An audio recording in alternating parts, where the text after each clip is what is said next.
Wow, what a week this has been. It turns out I have a lot to talk to you about today.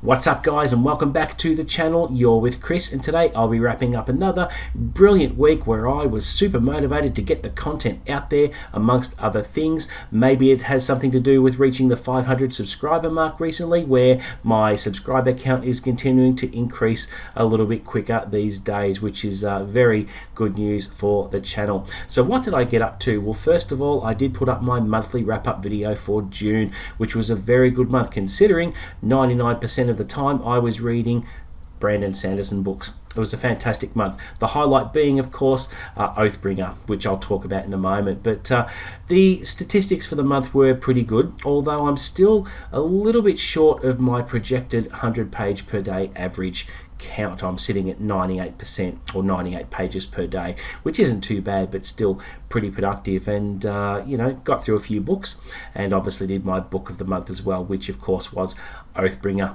for obvious reasons which I've spoken about repeatedly on the channel.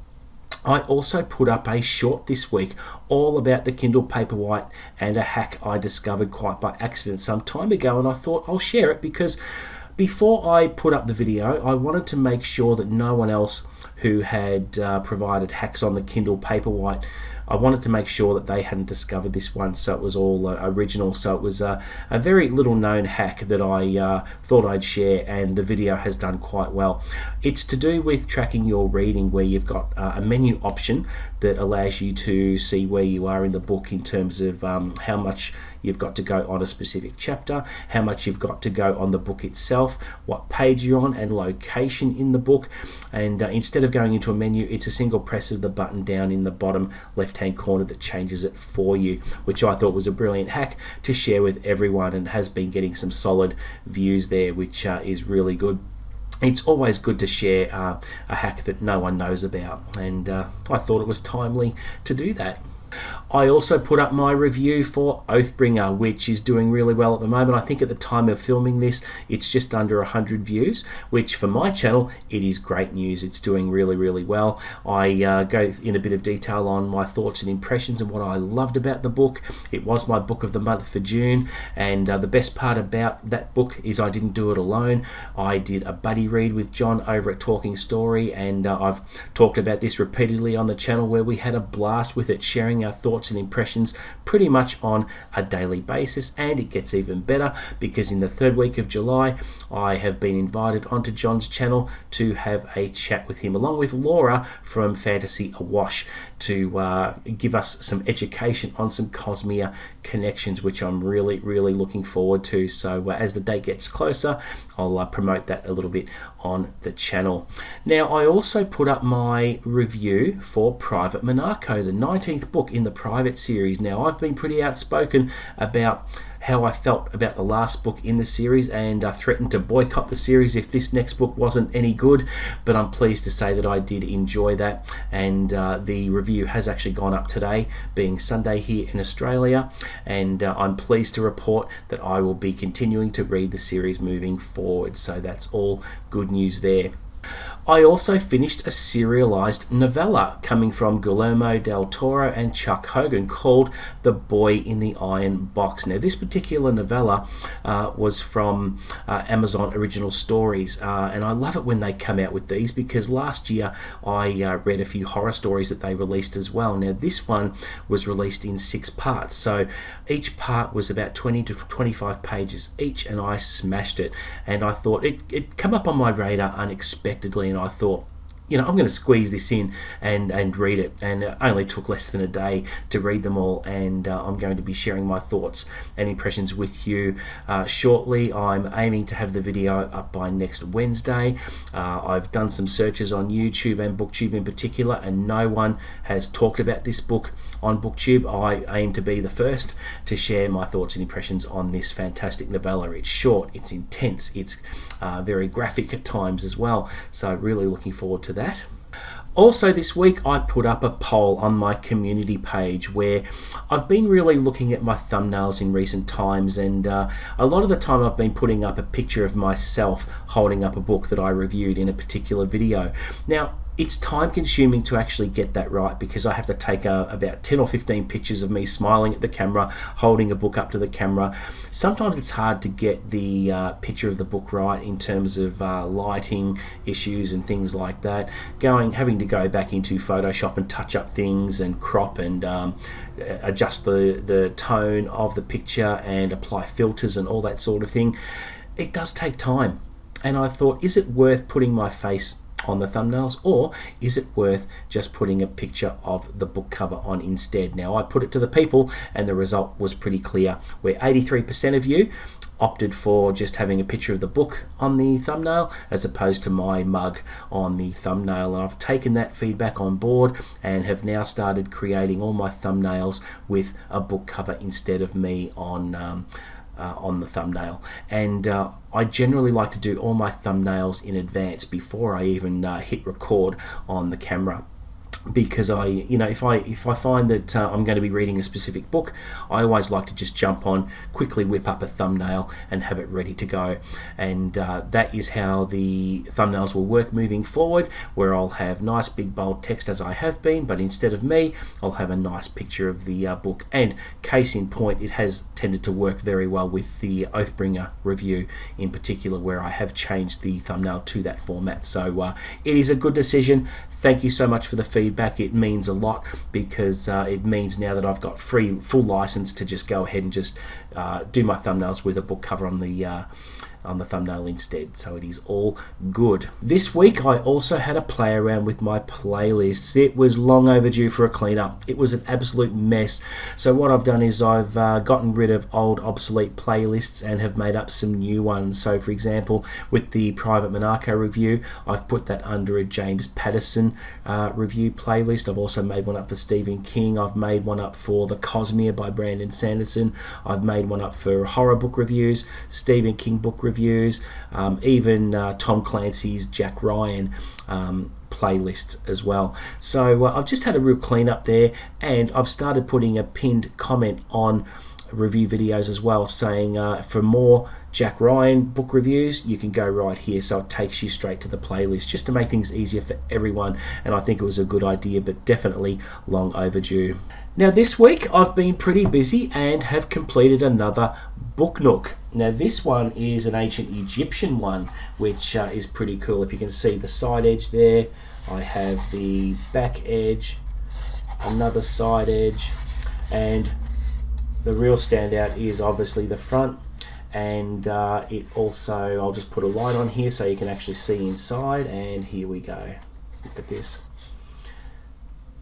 I had an absolute blast with it, although at times I did have some choice words to say, because there were instances where a couple of the pieces which I broke because they're very flimsy, I broke an important piece. And you can imagine some words coming out of my mouth. It wasn't a case of saying, oh gosh darn it, how did that happen, what a shame. There were other words used, trust me.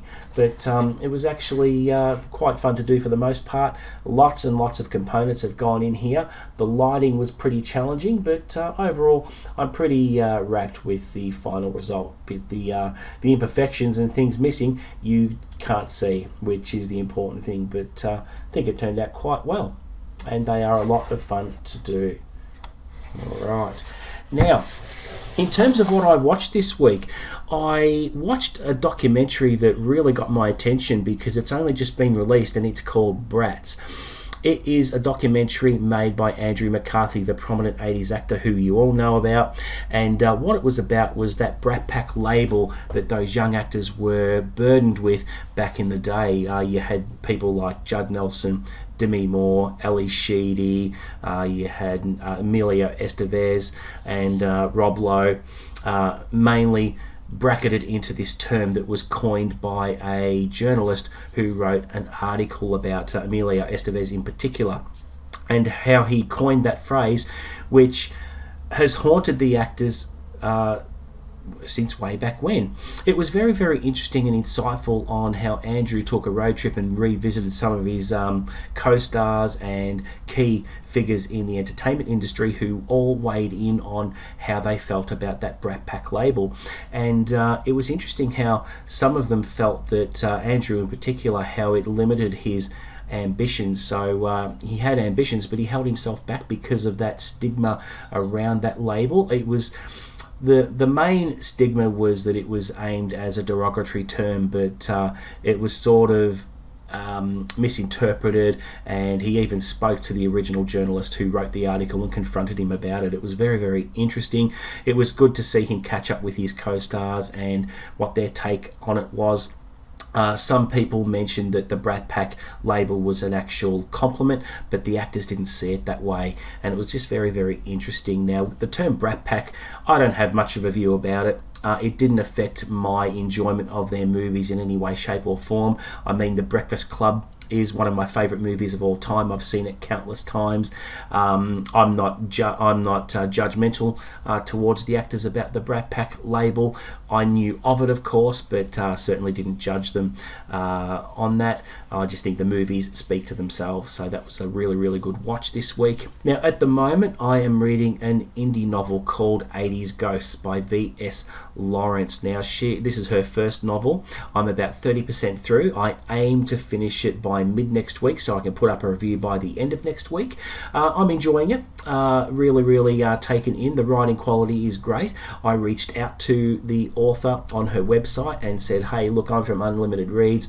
I'm actually reading your book. I just wanted to let you know that I'm enjoying it so far and I'll be reviewing it on my channel. And she responded with so much positivity and appreciation because no one has spoken about this book on BookTube yet. And again, I'm going to be the first to do that, and I told her that I'll be championing her book because I have a lot of respect on how hard indie authors work on their craft, and it's hard to get your name out there. And if I can take part in contributing to a little bit of some success for her, then that's the way to do it. And I'll even invite her on the channel. Perhaps if she is agreeable, I'll reach out after I've read the book and reviewed it and posted the review on the channel. I'll send her a link to the video so she can watch the review, and maybe I might be able to provide a blurb for her next book. Who knows? But it's certainly enjoyable at the moment, and I can't wait to share my thoughts and impressions with you on that one. As for next week's reading, I am thinking of either doing Middle of the Night by Riley Sager. Everyone's reading that one at the moment, so I can't wait to weigh in on that. I might also read The Housemaid is Watching by Frida McFadden, which is book 3 in the successful Housemaid series, which I have enjoyed. I might even read The Death Watcher by Chris Carter as well, and but it depends on what kind of mood I'm in. I might just pick something else out entirely, but they're the 3 I'm thinking about for next week coming up, which it's just all very exciting. I've got so many good books to read, it's sometimes hard to choose. Alright, and just before I finish up, guys, I have a little bit of show and tell here. I just wanted to do a mini book haul here. So what I'm going to do is show you the first book that I bought recently, which definitely got my attention, was All the Colours of the Dark by Chris Whitaker. Now, this is a mystery novel. It is a decent length of about 575 pages, but it has 250 short chapters, which means that I am going to mow through it very quickly when I get around to it. Now, I want to share the back cover blurb with you because it just sounds so interesting. Late one summer, the town of Montclair is shattered by the abduction of teenager Joseph Patch Macaulay. Nobody more so than St. Brown, who will risk everything to find her best friend. But when she does, it will break her heart. Patch lies alone in a pitch-black room until he feels a hand in his. Her name is Grace, and, though they cannot see each other, she lights their world with her words. But when she escapes, there is no sign she ever existed. Left with only her voice and her name, he paints her from broken memories and charts an epic search to find her. As years turn into decades and hope becomes obsession, Saint will shadow his journey on a darker path to hunt down the man who took them and set free the only boy she ever loved. even if finding the truth means losing each other forever. So it sounds really, really interesting, really compulsive. Gillian Flynn says it hits like a sledgehammer, an absolute must-read novel. So it's been very well endorsed. Kristen Hanna says, kept me frantically turning the pages and somehow made me cry at the end. Patricia Cornwell says, amazing, haunting, unforgettable. And Alex Michaelides says, a book to lose yourself in, a huge achievement. So I may find myself reading this one next week, you just never know. Okay, now the next one I got was a reading copy of Dawnshard. I hadn't actually owned this one. This takes place directly after Oathbringer, and really looking forward to reading that. I'm going to do a little read along with John from Talking Story. He's reading this one later this month as well, so we're going to read that together, and should be quite interesting. And I picked myself up a reading copy of Rhythm of War as well. Now, previously, this particular novel was split into two parts by our Australian distributor, Hachette, and this one has only just been released in one volume for the first time. I've got the brilliant, lovely hardback, which I'm not going to use as my reading copy. I'm going to use this one instead when John and I read this one in November, and it's just sensational. It is 1,361 pages of Brandon Sanderson goodness.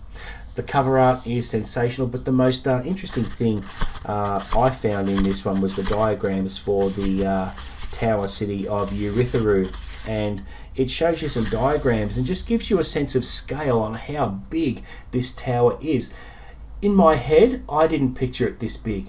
It is absolutely massive, and they haven't even scratched the surface of revealing its secrets yet, and that's one of the main things I'm very, very interested in, is finding out what lies within the Tower of Uritharu. They have made certain discoveries, which was fantastic in Oathbringer, with everything to do with the Oath Gates and or other discoveries, and I can't wait to find out what happens next. November is a little while away.